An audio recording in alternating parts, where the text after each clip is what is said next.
Jeremias capítulo 18, versículo 1 a 6, diz assim: Esta é a palavra que veio a Jeremias da parte do Senhor.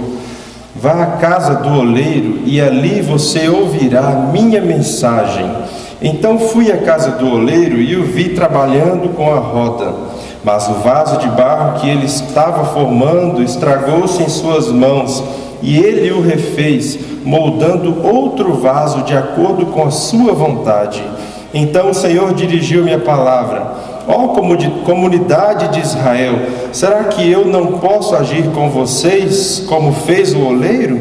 Pergunta o Senhor. Como barro nas mãos do oleiro, assim são vocês nas minhas mãos, ó comunidade de Israel. Palavra do Senhor. Demos graças a Deus.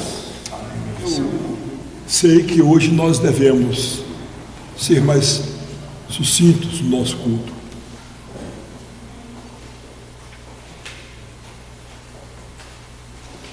Para não atrapalhar os irmãos, de aproveitarem aquele momento entre 11h30 e 12 horas, onde as filas estão menores para o voto, para votar, né? Então, eu estou muito alegre porque pedi a Deus uma mensagem para nós nessa manhã, levando em consideração todas essas peculiaridades, e me debrucei sobre esse texto do profeta Jeremias, cuja leitura foi procedida pelo pastor Tiago, e eu pude constatar naquele momento que eu meditava sobre isso, o grande privilégio que nós temos de não sermos descartados por Deus, porque Ele não desiste de nós. Vocês ouviram a mensagem, a rica mensagem musical que o pastor Tiago nos transmitiu, e esse é um fato: Deus não desiste de mim, Deus não desiste de você. O profeta Jeremias, atento e sensível à direção de Deus em sua vida, em seu ministério profético, recebeu a seguinte ordem: dispõe-te e desce à casa do oleiro, e lá ouvirás as minhas palavras. A tarefa de Deus por intermédio do profeta Jeremias provinha de um propósito: fazer com que essas pessoas o levassem a sério, e o levassem a sério exatamente onde elas estavam, fazê-las enxergar que Ele, Deus Todo-Poderoso, estava trabalhando agora mesmo, silenciosa e invisivelmente, porém intensa e eternamente na história de suas vidas. Fazer com que elas se despissem de seus tediosos egos, dando lugar à gloriosa vontade divina, aqui e agora. Por isso, a sua determinação ao profeta foi: dispõe-te, desce à casa do oleiro, e lá ouvirás as minhas palavras. É óbvio que o profeta obedeceu à ordem divina e desceu à casa do oleiro. Ali ele o viu trabalhando sobre as rodas, moldando o barro e fazendo dele um vaso novo. O vaso havia se estragado em suas mãos, mas em vez de jogá-lo fora, em vez de se desfazer do vaso quebrado, o oleiro fez dele um vaso novo. Em Israel, naquela época, a casa do oleiro era uma referência em qualquer comunidade. O oleiro era um artífice cuja casa todos conheciam, cuja atividade era familiar a todos e necessária para a manutenção cotidiana da vida.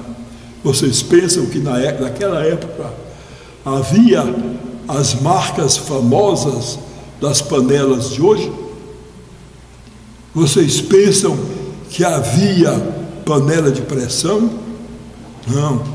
Haviam vasos das mais diversas utilidades. Entre eles, aqueles que eram usados para o preparo do alimento. O oleiro não se contenta em dar forma ao vaso, mas também beleza, posto que alguns vasos eram usados, como ainda hoje, inclusive para ornamentar as casas. A peça de barro é modelada, desenhada, pintada e levada ao forno. Deus queria lhes mostrar que, assim como aquele oleiro, ele estava trabalhando na história de suas vidas. Deus queria que o povo se despisse do seu egoísmo, dando lugar à gloriosa vontade do Eterno. Ó comunidade de Israel, será que eu não posso agir com vocês como fez o oleiro? Como barro nas mãos do oleiro, assim são vocês nas minhas mãos, ó comunidade de Israel. Esse texto, amados, ele sempre que nos oportuniza sua reflexão, deve nos dar essa sensação de nos sentir assim como Jeremias, descendo à casa do oleiro, entregando-nos nas mãos do oleiro e sendo amassado e moldado, tornando-nos um vaso de barro. Esse episódio encerra algumas preciosas lições para as nossas vidas, meus queridos paroquianos. Primeiro, Deus não desiste de você, mesmo quando você falha em cumprir seu propósito. Qualquer mensagem, qualquer discurso que contrarie essa assertiva não é de Deus. Deus não desiste de você, mesmo quando você falha em cumprir o seu propósito. O oleiro não jogou no lixo o vaso que se lhe havia estragado nas mãos. Ele não o descartou como se fosse algo imprestável. Ele não desistiu desse vaso, mas fez dele um vaso novo. Assim também Deus não desiste de você. Mesmo quando você se torna como um barro sem liga, ou como um vaso estragado, Deus continua investindo em sua vida. Ele não abre mão de fazer de você um vaso novo. Deus não desiste de fazer um milagre em sua vida e na minha vida também. Ele não abdica do direito que tem de fazer de você e de mim um vaso de honra, um vaso útil, preparado para toda a boa obra. Mesmo quando você cai, fracassa e se desvia, Deus não considera você como uma sucata imprestável, que deve ser excluído e marginalizado. Ele não lhe olha com desprezo. Como oleiro divino, ele investe em sua vida e lhe transforma para que você cumpra os propósitos eternos que ele mesmo estabeleceu para a sua vida. Vocês se lembram de quando temos dito a respeito do que nos encanta na definição de Deus? Equivocadamente pensamos que Deus é amoroso, ou que Deus age com amor, mas isso é equívoco, isso é errado. Deus é amor.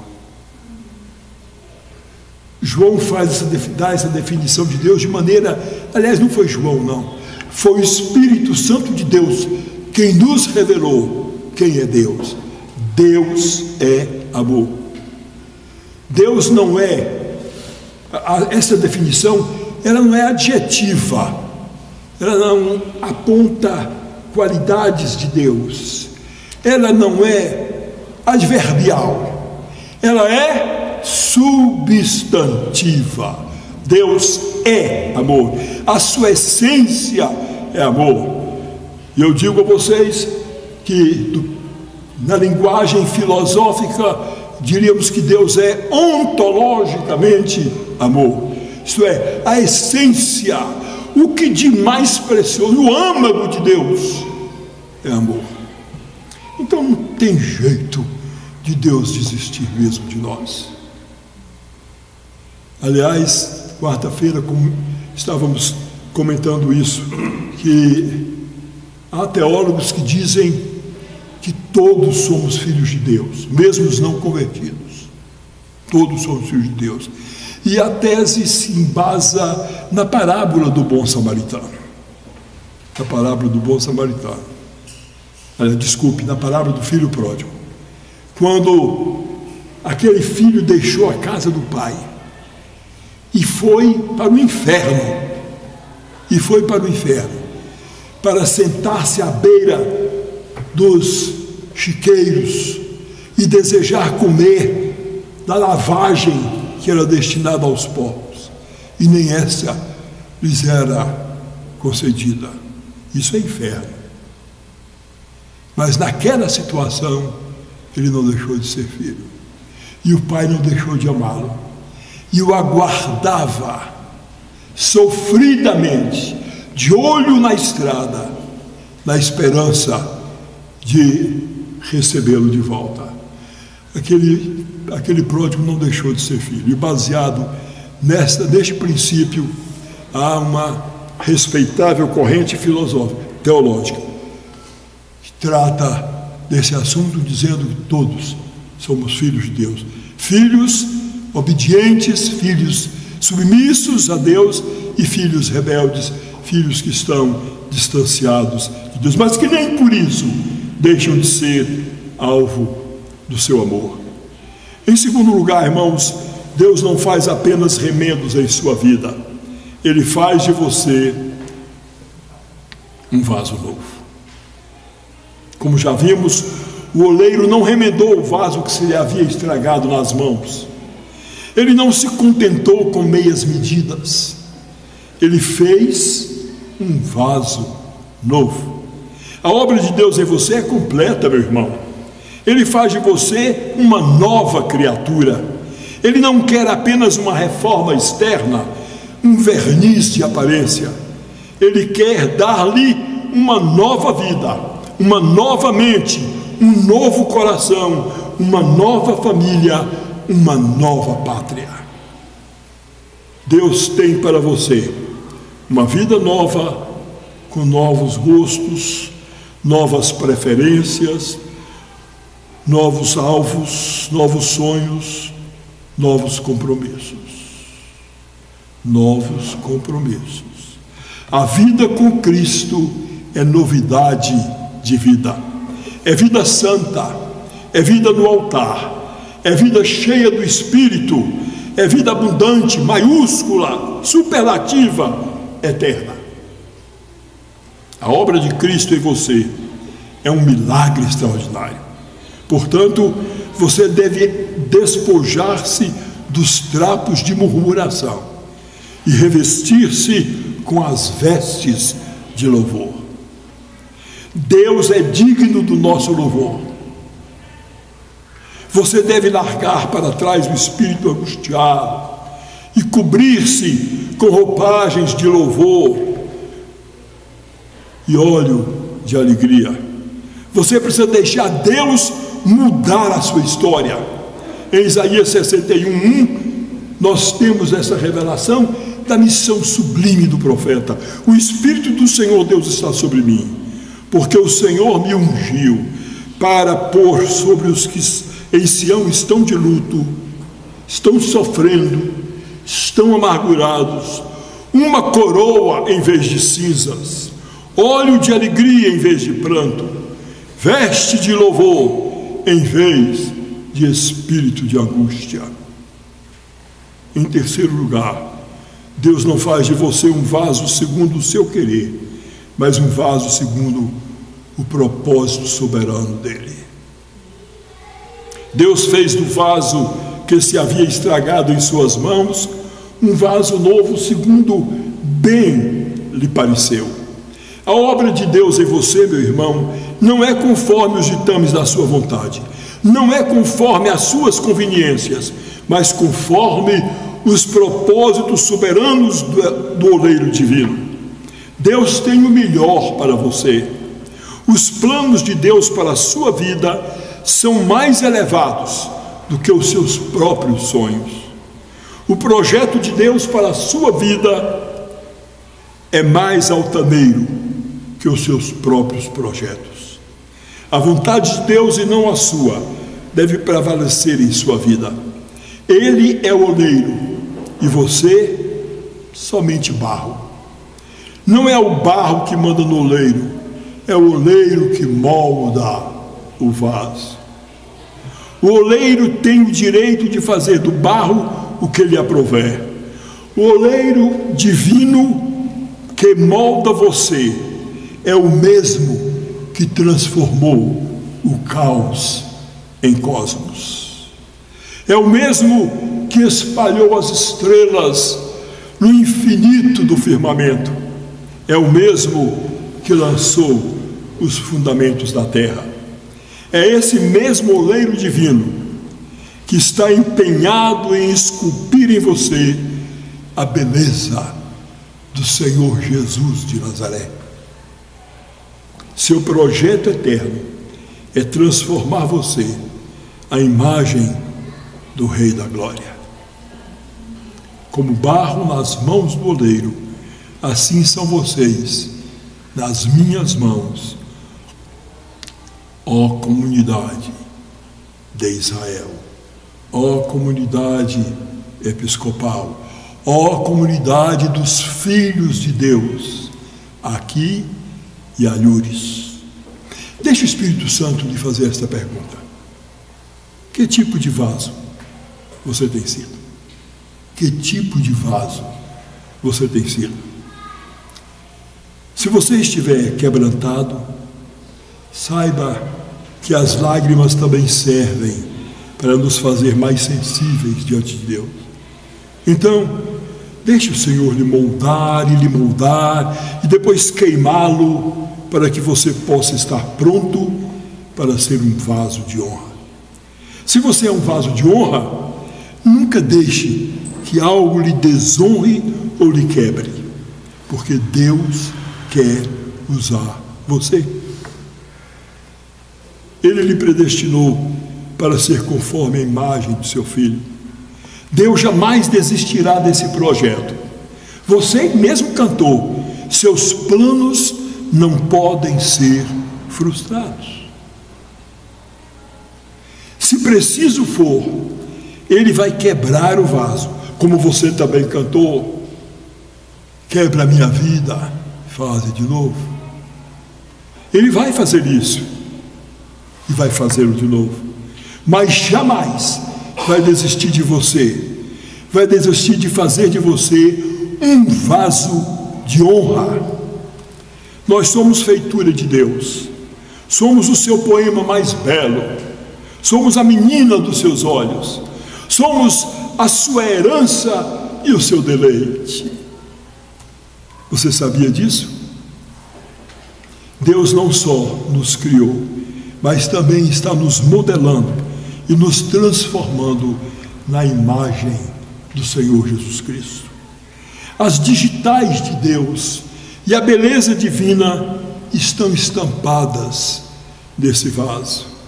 A glória do vaso não está em seu material, que é barro, mas o que este vaso contém. É isso que lhe dá beleza e valor. E o apóstolo Paulo fez essa revelação quando escreveu a segunda epístola aos Coríntios, no capítulo 4, verso 7. Temos, porém, este tesouro em vasos de barro, para que a excelência do poder seja de Deus e não de nós. Com essa mensagem, meus amados, precisamos refletir o que tem mudado em nossas vidas e se realmente estamos sendo moldados por Deus.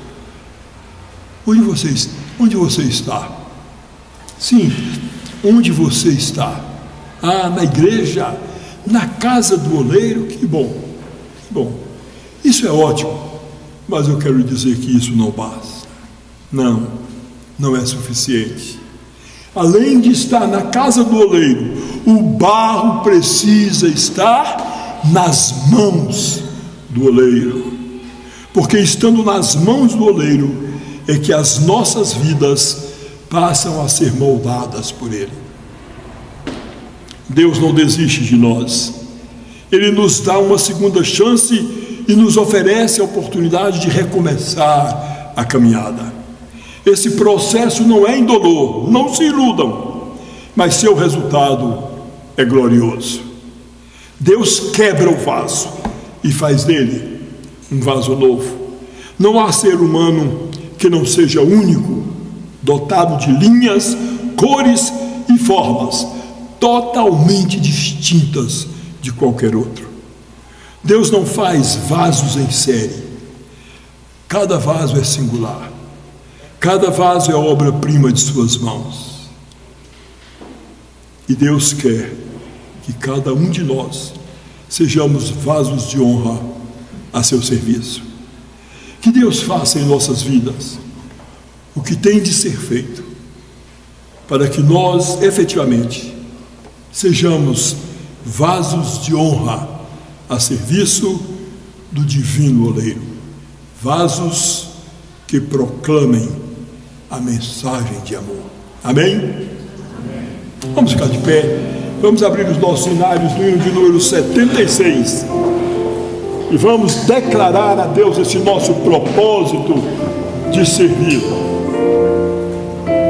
Quero ser um vaso de bênção, sim, um vaso escolhido por Deus, para as novas levar os perdidos, boas novas que vem lá do céu.